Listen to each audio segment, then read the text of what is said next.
Pozdrav svima i dobrodošli u novi video. Ovih dana evo vrtimo se po dvorištu i presađujemo neke grmiće i trajnice i gledajući ovaj dio cvjetnjaka koji je većinom osunčan u suncu, shvatila sam da godinama unazad fulam sa biljkama i sa cvijećem koji sadim tu, jer uvijek se desi da nešto preraste, a nešto onda ostane tako u sjeni zakržljalo. Tako da sam odlučila da probam sa ružama, ali prvo treba sve ovo da se izvadi. Ovo je neka ukrasna trava od koje moram dobro da iščeprkam korijenje da ne bi se desilo da ponovo ničije na proljeće. Imamo i dva neka ukrasna grma japanske kurike i par lavandica, to ćemo sve da povadimo pa da vidimo šta ćemo dalje. Ove trave sam zakopala uz ogradu na par mjesta, tako da će one nastaviti na drugim mjestima da rastu.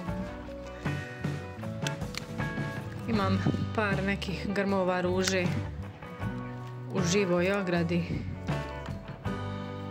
i u drugim dijelovima cvjetnjaka.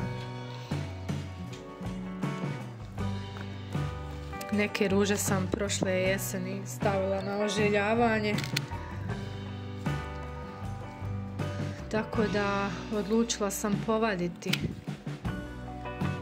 ove grmove ruža i rasporediti ih u cvjetnjak. Prije toga sam ih malo orezala i onda sam ih izvadila sa korijenom. Ovo su roze i žute ruže.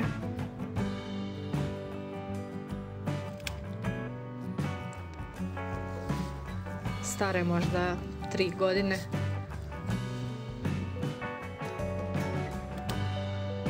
A u drugom dijelu cvjetnjaka su i mlađe ruže od prošle jeseni i njih ćemo isto tako izvaditi.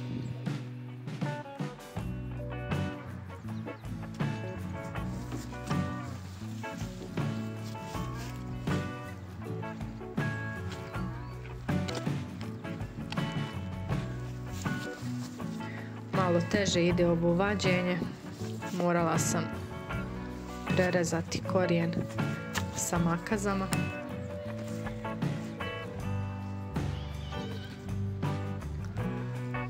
Nadam se da im neće smetati, da će se fino primiti za narednu godinu.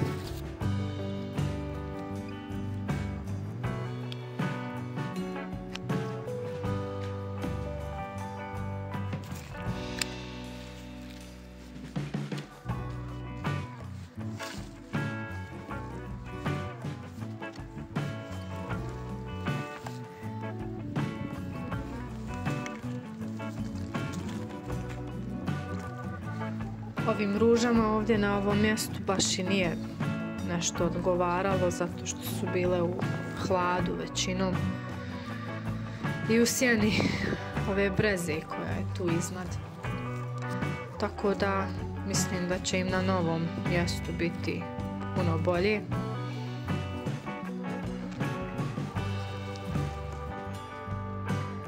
Odlučila sam iskombinovati razne vrste ruža, tako da sam kupila još ruža raznih boja kao i raznih veličina. To ćete vidjeti u nastavku videa kako sam odlučila sve to da rasporedim. Evo, ovo je jedna sadnica od prošle jeseni koja se prilično lijepo razgranala i ukorijenila. Ali evo, kasno je spremna za cvjetanje, tako da odgodit će to za proljeće.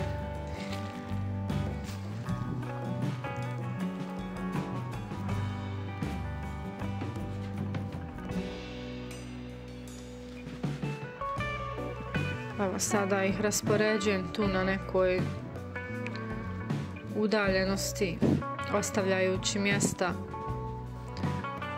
za ruže koje ću kupiti u narednim nekim danima.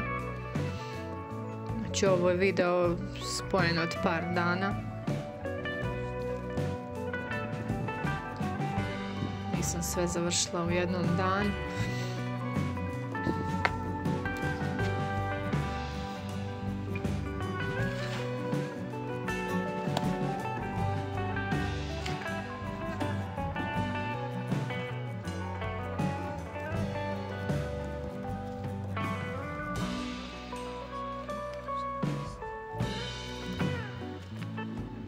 Biće tu još dosta premještanja.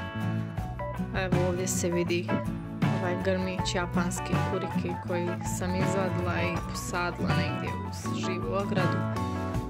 Kao i ove lavandice i sitne ove grmiće.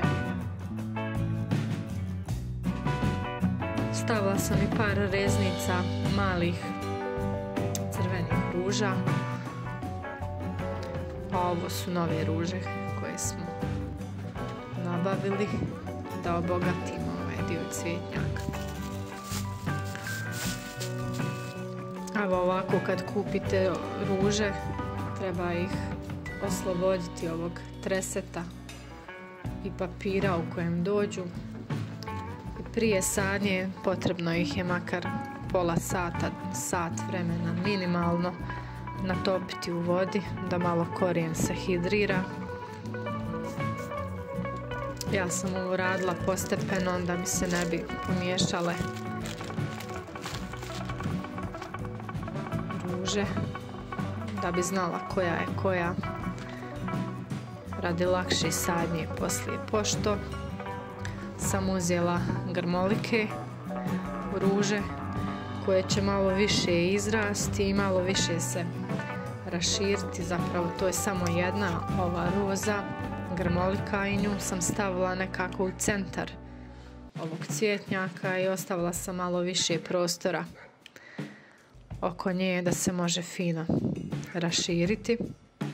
I mislim da će ona biti najvisočija i najšira, tako da je centar pravo mjesto za nju.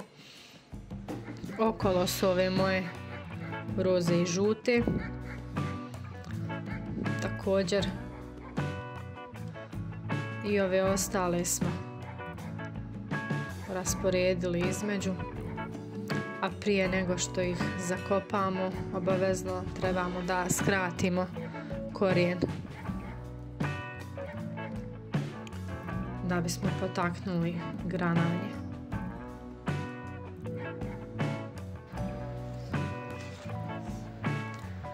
Ne trebamo je zakopati preduboko, tačno do onog mjesta, do kalema. Ovako je potrebno malo nagrnuti zemlje oko nje da lakše prezimi. Namakala sam 2 po 2,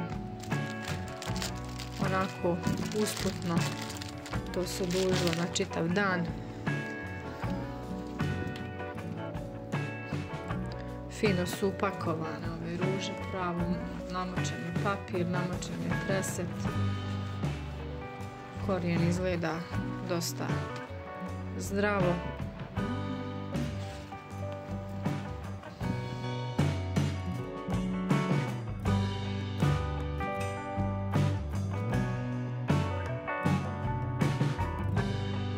Evo malo ćemo ubrzati čitav ovaj proces. Gledala sam da uzmem različite boje, da to malo bude tako lijepo šareno. Nisam našla ljubičastu ružu. Imala sam želju da stavim i ljubičastu. Ovo pod flašama što vidite, to su reznice mini patuljaste ruže. I evo, kad sam sve napokon posadila, dodala sam gnojivo oko svake ruže i dodala sam ovih grmića koji na proljeće će imati roze cvjetove što izgledaju kao trava. Njih sam iz žive ograde premjestila tu, kao i ove niske kamenjarke. Tako da eto, ima nekih cvjetića i u rano proljeće dok još ruže pupaju i tek počinju da listaju. Možda kasnije dodam i koju mačuhicu. Možda i neku ukrasnu sitnu travu. Vidjet ćemo. Uglavnom, za sad to je to. Hvala vam na gledanju i vidimo se u nekom sljedećem videu.